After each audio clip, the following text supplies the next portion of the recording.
يعني مدرب في النادي الاهلي ويلعب 6 ماتشات ما يكسبش بينهم الا ماتش واحد ومش عايزيننا ننتقدوه؟ السلام عليكم ورحمه الله وبركاته، معاكم بيبو، يلا بينا نبدا. واللي مش شايف القناه شايف فعل الجرس وما تنساش دعمك باللايك يا صديقي. دلوقتي الاعلام الاهلاوي قاعد يقول ما ينفعش ننتقد، هو لاعب حلو.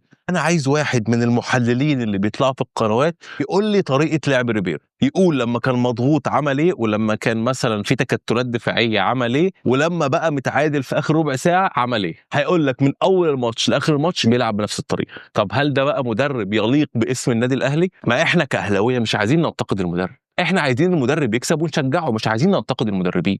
انما بقى عايز تقنعنا ان اللعيبه كمان هم السبب؟ لا طبعا. وهقول لك الاماره، لما كان كولر معانا في الاواخر هل كانت الفرقه شكلها حلو؟ هل كانت الفرقه بتكسب؟ لا. لما عماد النحاس بقى مسك ال6 ماتشات بنفس اللعيبه وبنفس كل حاجه كسبنا ولعبنا باداء حلو قوي. معنى كده ان المدرب اساس الفرقه. تلوم اللعيبه امتى بقى يا صديقي؟ لما يبقى المدرب فاهم لاعيبته وموظف لاعيبته صح واللعيبه مقصره، ساعتها نلوم اللعيبه. انما ولا المدرب فاهم امكانيات لاعيبته ولا المدرب بيوظف لاعيبته صح. هو انت عشان تلعب تريزيجيه عشان ما ينفعش يقعد تروح ملعبه في مكان تاني مش مكانه؟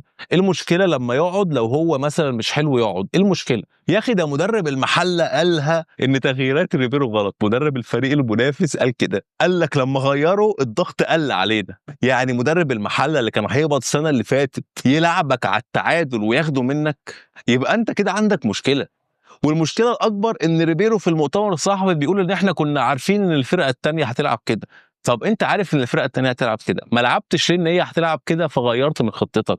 انا بحس ان ريبيرو هو عايز ينفذ طريقه لعب معينه، فهو لو لعب ريال مدريد ولا لعب اسمنت اسيوط هيلعب بنفس الطريقه. ده معناه ان هو مدرب جديد اصلا في التدريب. انت عارف ان طريقه لعب ريبيرو دي تنفع مع الانديه الصغيره وما تنفعش مع الانديه الكبيره، علشان الانديه الكبيره لما بتلعبها بتفتح مساحات فبالتالي تقدر تعمل طريقه اللعب اللي انت بتلعبها دي. انما لما بتدرب نادي كبير وبتلعب انديه اقل منك، طبيعي ومنطقي ان الفرقه هتدافع وهتلعبك على الهجمه المرتده. فمعنى انك في المؤتمر الصحفي تقول لي انت كنت عارف ان الفرقه الثانيه هتلعبك كده وانت ما اوجدتش حلول ولعبت بنفس الطريقه، يبقى يا باشا عوضنا على ربنا. يعني ايه الاهلي في 6 ماتشات يكسب ماتش واحد؟ انا من ساعه ما اتولدت عمري ما شفت ان الاهلي لعب 6 ماتشات ما كسبش فيهم الا ماتش واحد. وفي حاجه تانية مهمه جدا بقى، انت دلوقتي معاك لعيبه ما يعرفوش يلعبوا بطريقه لعبك دي، معاك لعيبه بيعرفوا يلعبوا على المساحات اكتر ما بيعرفوا يلعبوا على اللعب الضيق، واللعيبه اللي كانت بتعرف تلعب في اللعب الضيق ما عجبتكش ومشيتها. يعني معلول كان يعرف يعمل وان تو هات ويخترق بيها، يعني احمد عبد القادر يعرف يلعب بطريقه لعبك دي، يعني رضا سليم يعرف يلعب بطريقه لعبك دي. انت عايز اللعيبه المهاريه عشان تعرف تلعب بطريقه لعبك دي، فمعنى انك كمان مشيت اللعيبه المهاريه اللي هي تعرف تلعب بطريقه لعبك، فمعنى كده ان انت مش عارف كواليتي اللعيبه اللي معاك.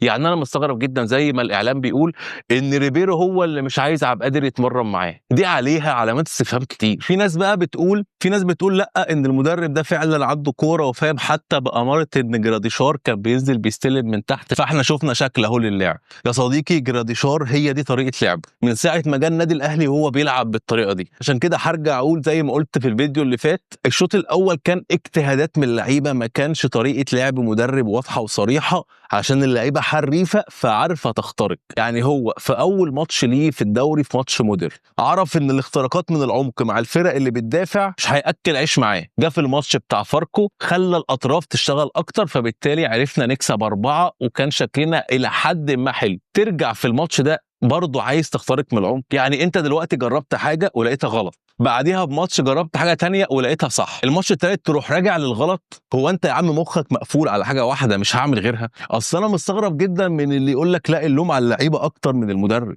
انا بص هبسطها لك كده بطريقه حلوه. يعني انت دلوقتي مثلا واحد ايمن مش اشول، ابوك قال لك لا كل بالشمال، هل هتعرف تاكل باريحيه زي ما انت بتاكل باليمين؟ اكيد لا.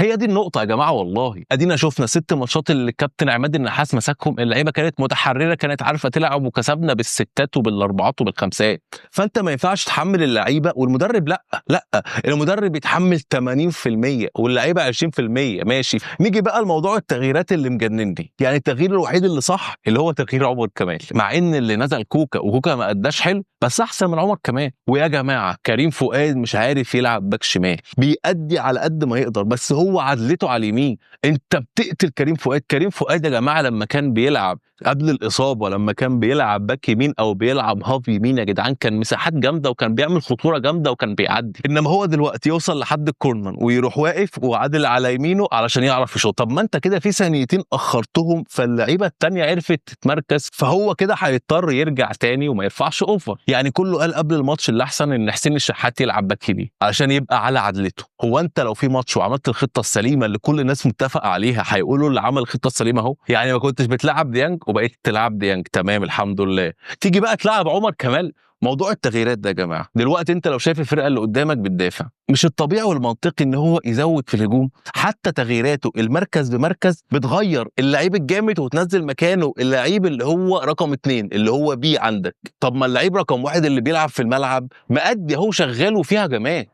لما غيرت الفرقه وقعت اكتر. ده حتى الكابتن علاء عبد العال بعد الماتش لما طلع يتكلم قال لك احنا عملنا هجمات لما غير التغييرات دي. عارف يا صديقي لو ريبيرو كل ماتش بيتحسن 10% او 5% كنا ماشي هنشجعه هنقف جنبه. انما هو كل ماتش ما بيزيدش 1% حتى. بيجي في المؤتمر الصحفي يقول لك احنا ضيعنا فرص واحنا كنا الاحسن. يا عم الاحسن في ايه؟ احنا ما كناش الاحسن ولا حاجه. يعني ايه الاهلي من 3 ماتشات اللي هم 9 نقط يخسر منهم 4؟ كله قال لك ما ينفعش تحكم عليه في كاس العالم، مع انه كان باين والجواب كان باين من عنوانه. وانا كنت عامل فيديو في كاس العالم وقلت ان هو بطريقته دي مش هناخد اي حاجه، خيرنا هناخد الدوري. المشكله ان الاهلي بيحب يصبر قوي على المدربين. هي حاجه حلوه وحاجه وحشه في نفس الوقت. حاجه حلوه عشان الاستقرار وحاجه وحشه علشان احنا كده مش هننافس على حاجه. احنا لسه داخلين على افريقيا. مدرب مش عارف يقرا الملعب هتثق فيه ازاي؟ مدرب ينزل طاهر على حساب بن شرقي اللي طاهر فاقد حساسيه اللعب علشان ما بيلعبش، ينزل الشحات اللي هو اصلا ركنه. ما هو طبعا اللعيبه دي مش هتأدي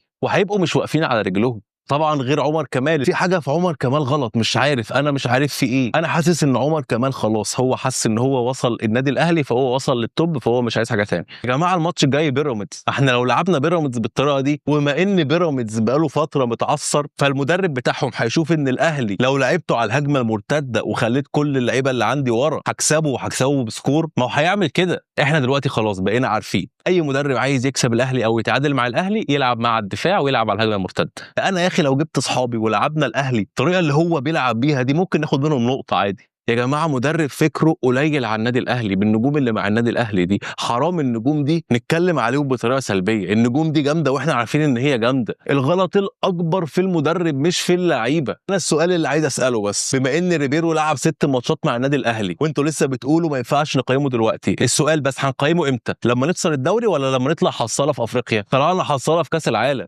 وقلنا ماشي ده لسه في الاول ولسه بيفهم اللعيبه ولسه الكلام ده. قعد 3 شهور مع اللعيبه ما فهمهاش. ما هي دي مشكله. يا فرحتي معاك عربيه فراري وانت ما بتعرفش تسوق. مش ريبيرو يقول ان انا كنت عارف ان الفرقه اللي قدامي هتلعب كده وفي الاخر ما عملش حاجه وفي الاخر طلع بنقطه. والمشكله الاكبر انه فرحان. يا عم التعادل مع الاهلي خساره، هنفضل نقول لك كده لحد امتى؟ والله العظيم الواحد تعب وعايز اي مدرب دلوقتي يمسك الاهلي حالا. انا نفسي حالا. انا عارف ان هو مش هيحصل وهيصبروا عليه فتره. في كلام ان هو هيصبروا عليه شهر واحد ولقوا برده النتائج وحشه لحد شهر واحد هيمشوه. طب احنا دلوقتي شهر واحد، يعني احنا كده خلاص مش هناخد الدوري. ولا هتجيبوا الكابتن محمد يوسف ولا الكابتن عماد النحاس يمسك ويبقى مصدوق برده ولازم يكسب ونستنى الفرق الثانيه تخسر والكلام ده؟ ما احنا شايفين ان المدرب وحش فمن اولها ما نكملش. انا بستغرب قوي من الناس اللي بتقول لا لازم نصبر على المدرب على الاقل 15 ماتشات. نصبر على المدرب لو احنا شايفين في حاجه وهو بينفذها حلو والحاجه اللي هو عايز يعملها مش متلائمه مع كواليتي اللعيبه بتاعته، فيبقى من الاول يا باشا السلام عليكم مع السلامه وخلصت. كفايه كده بقى اصدقائي. ولو حد لسه معايا لحد دلوقتي فيا ريت ما تنساش تشترك في القناه وتعمل لايك وسبسكرايب وتفعل الجرس وما تنساش رايك في الكومنتات يا صديقي. سلام.